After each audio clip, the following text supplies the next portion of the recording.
Hello, everyone, and welcome to Extraordinary Adventures. My name is Laura, and I wanted to share with you a list that I've compiled over the very, very many cruises that I have been on, where I have said, "Oh, I wish I would have brought blank." So I have compiled a list of the top 10 things that you might not think about bringing on a cruise, but are actually really important, well, at least to me. So the first thing that I would put on my list is an extension cord. For those of you who have not sailed, who are new to sailing or new to cruising, staterooms often have just like one or two plugs, and they're usually on the desk area. They're not in the most convenient spots. So my husband and I are pretty tech savvy. We use a lot of cell phone chargers and computer chargers and hair drying. Basically, we need some more outlets. And if they've only given you one or two, and they're not usually in the most convenient spots, having an extension cord is very, very helpful. And they will allow you to bring an extension cord on the ship. The main thing is it cannot have a surge protector on it. So you can bring in an extension cord, but you just cannot have a surge protector on it. Okay, so the second thing that I like to bring on a cruise that I would be really upset if I didn't ever bring it is an alarm clock. And you're thinking like that's really weird. But rooms on cruise ships just don't have clocks in them. So unless you wake up and look at your cell phone, which is definitely a possibility. But for me, in order for me to read my cell phone, I need my glasses. So I'd first have to like wake up, find my glasses, put my glasses on, and then look at the time. Whereas if I just have my little alarm clock right here, I just wake up, look at the time, and then go back to bed. For some reason, I'm one of those people that if I wake up in the middle of the night, I need to know what time it is. So for me, an alarm clock is a must. Also, it's very helpful because it wakes you up in the morning. You don't have to request like a wake up phone call or anything like that. So the third thing that I want to mention is a nightlight. So if you've ever been in a cruise room and you have the blackout curtains drawn, they can make the room very, very dark. So we always like to bring a nightlight. Some rooms now on cruises have like learned and they have a little nightlight like in the bathroom. So as long as you leave the door open, you can like see your way in. But if you don't, and you have to go to the bathroom in the middle of the night and you don't have a nightlight, you are definitely going to stub your toe because you're in an area, a foreign room. It's not your main bedroom. And you just can't see where you're going. So I like to bring a nightlight. They're very, very, very helpful. Oops, I almost dropped that. Aha. Okay. The next thing, magnetic hooks. Believe it or not, and this is going to sound really crazy, the walls on cruise ships, or almost all of the walls on cruise ships, are magnetic. So they will stick. So it's really great if you have wet clothing that you're trying to dry out, if there's not enough closet space. It's just great to be able to put these up wherever you want and hang stuff. So magnetic hooks. Okay. The next one I suggest is a watch, a waterproof watch. Why do I recommend a waterproof watch? I have my cell phone. I can tell what time it is on my cell phone. Why do I need a watch? If you're going to the pool or the hot tub and your phone is not waterproof, there are almost no clocks anywhere on a cruise ship. They just don't want you to know what time it is. So there are almost no clocks on a pool deck. So if you're wondering, oh, is it time for me to get ready for dinner? Or, oh, I'm supposed to meet my friends at 2:00. What time is it? And you're in the pool, you'd have to get out of the pool and dry off and then look at your phone to see what time it is. Whereas if you have a waterproof watch, you can be wearing it, look down, and know what time it is. So that is something that I highly recommend bringing. The next thing that I recommend this is going to be a little bit of a weird one, closed-toed shoes.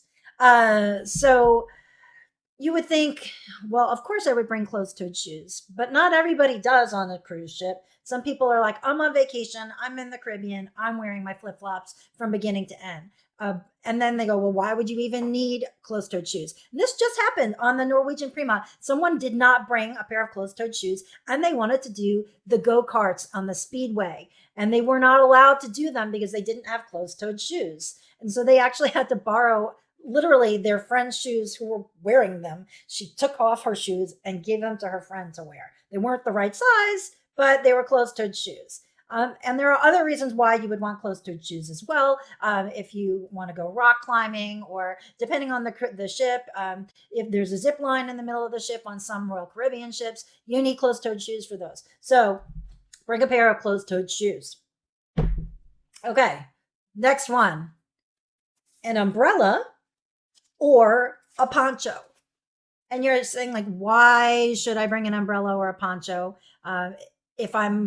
If it's raining, I just won't go to shore or what have you. But for me, if I'm in the middle of Europe and it's my one and only day to see Pompeii and it's raining, I'm going to see Pompeii even in the rain. So for me, I say bring an umbrella, bring a poncho. I am not going to let rain ruin my excursions. So that's just something for me. This happened on our Mediterranean cruise we were on a couple months ago, and we brought some umbrellas and they were very handy. Other people didn't have umbrellas and they had to walk around in the rain, and it was very uncomfortable for them. Or they could choose to not go on their excursion, but you're in the middle of Europe. Are you not going to go see their destinations? So that's just one thing I recommend. The next one, I recommend a sweater or like a shawl or something like that. And if you're in the Caribbean and you're probably thinking, why? It's 90 degrees. Why do I ever need a sweater on a cruise ship? And I'm going to say they keep the theaters pretty cold. So if you're going to a theater to watch a production, you might get pretty chilly. So I recommend bringing a sweater or a shawl or a wrap of some kind, just to be able to, keep warm in the theater. And also, sometimes it gets pretty windy at night on the main pool deck. And sometimes you get a little chill. So bringing something like this would definitely help you stay warm if you're cold. The next thing that I recommend bringing is a travel bag. And so I recommend bringing it if you're going on excursions, or even if you're going to like a private island like Perfect Day at Coco Cay or something like that. You need to be able to put your suntan lotion and towels or an umbrella, stuff like that. And in the past, I've just never brought it. I've just always like carried my towel. But bringing a travel bag like this is something that is very, very, very helpful. And then lastly, and this one's going to be like weird for some people, a trash bag. And you're like, why would I bring a trash bag on a cruise ship? And it has to do with the very last night when you're getting ready to pack up your suitcase and put it out for them to take and bring back to the port. And you have wet clothing, or you have dirty clothing, and you have some clean clothing and some dirty clothing, and you don't want to mix the two. You don't want your dry clothing to get wet, or you don't want your clean clothing to get dirty. You put your dirty clothing in here, you put your wet clothing in here. It keeps everything separate. So a lot of people don't think about that at the very end of the cruise. They're like, well, what do I do with my wet bathing suit? Well, that is what you would do for your wet bathing suit.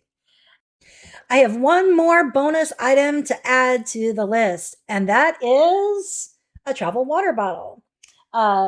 If you don't have the drink package with your cruise, then the way for you to get water is to go up to the buffet and get a glass of water, or you'd have to walk up to a bartender and ask them for a glass of water. And personally, when I've been on cruises, I find that I tend to get a bit dehydrated just because I find an overall lack of accessible water. Also, some cruise lines, like Virgin Voyages, have gotten away completely from bottled water, period. And they tell you to bring a bottle like this on the ship so you can fill it up wherever you go. So I do recommend bringing them with you, filling them up, and carrying them around throughout your day so you stay hydrated. Well, that's all I have on my list. I will say that if you do become a client and book with us, we actually have a full and complete packing travel list for you that we do send to our clients. So if you are interested in booking a cruise, please feel free to reach out to us. We would love to help you. If not, we also hope that you've enjoyed these videos. And if you like them and you'd like to see more of them, please like and subscribe with the notification bell on so that you will be notified each and every time we post a new video. So with that, I thank you all so much and have a great day, guys. Bye.